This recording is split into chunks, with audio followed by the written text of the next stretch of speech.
In animal training, there are two models. You know them well. There are dog and cat-like animals, and animals in between. Dogs are hierarchical. They are empathic with their pack and will do anything for praise or positive feedback from the alpha. Many times, the humans sadly let the dog be the alpha, and the dog will not behave to save their lives. Dogs evolved from wolves, and during the domestication process, they transferred some of their facial recognition software to humans and became more receptive to consider humans part of their pack. Wolves do not. What matters with a dog is establishing dominance and being the alpha. After that, depending on the breed, with enough practice, you can get them to do anything. I knew nothing about dog training growing up, and we had a couple of Cocker Spaniels, so I never considered dogs smart. My girlfriend gets really irritated when she sees someone who hasn't trained their dog. She sees it as a duty to society and the dog, since she knows how to do it well. The other extreme is the cat. The cat is interesting in its evolution. The cat is fairly solitary and doesn't require empathy like dogs does. No amount of love will make a cat want to do something for you. Dogs started out as pack animals, which was essential to their survival to coordinate during a hunt. And about 15 to 30,000 years ago, runt wolves started hanging around the kills and fires of humans.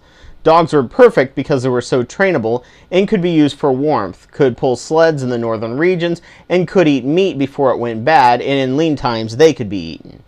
Cats, on the other hand, only started being domesticated when we domesticated grains. Grains drew mice, mice drew cats. People began seeing them as grain protector gods or spirits and deified many of them, giving them offerings or just feeding them to keep them around. Cats do not care about pleasing you. They have evolved to enjoy some love on their terms as they're capable of looser bonding, but they have no empathy to drive to change for you. Cats, however, can be trained. They just take a lot of time and patience. They rely purely on conditioning. Cats hate change, so if say you want them to go to the bathroom and the toilet, you have to make very slow changes so they don't get scared, but they associate toilet with pooping, which I shall discuss in the next video.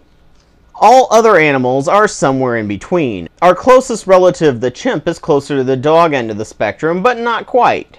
Chimps also don't see humans as one of them, so they're really difficult to train like a dog, so cat training works better.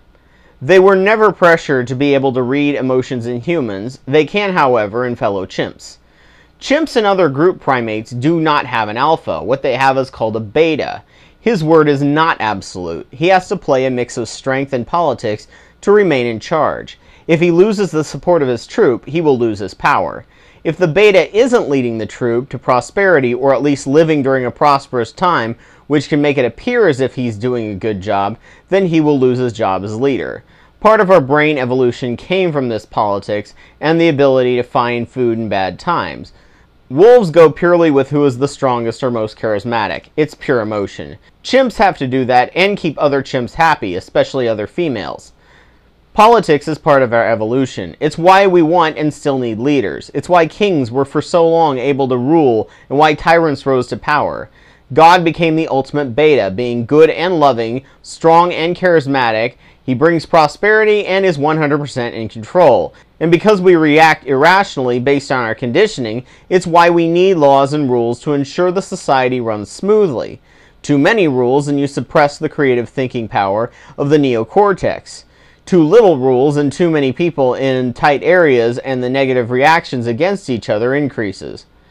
For the longest time, many would use punishment as a way to train both animals and humans. As we became better understood, punishment shows itself much less useful than other methods. Inflicting pain on an animal or child to try and condition them may show short-term results, but over the long term their IQ is less and their full potential never realized.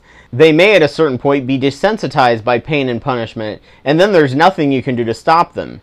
Using more psychologically based conditioning and training methods are much better and can lead to healthier, smarter beings, and in the case of children, beings that can take care of and control themselves. The us that is training our monkeys is the monkey. Let me stress that. This is a very difficult concept to wrap one's mind around. The concept of id, ego, and superego, conscious and subconscious, reptilian, animal, and human brains are very Jungian and useful, but wholly inaccurate as they're so deeply woven together, but do not fit our modern frame of understanding and language.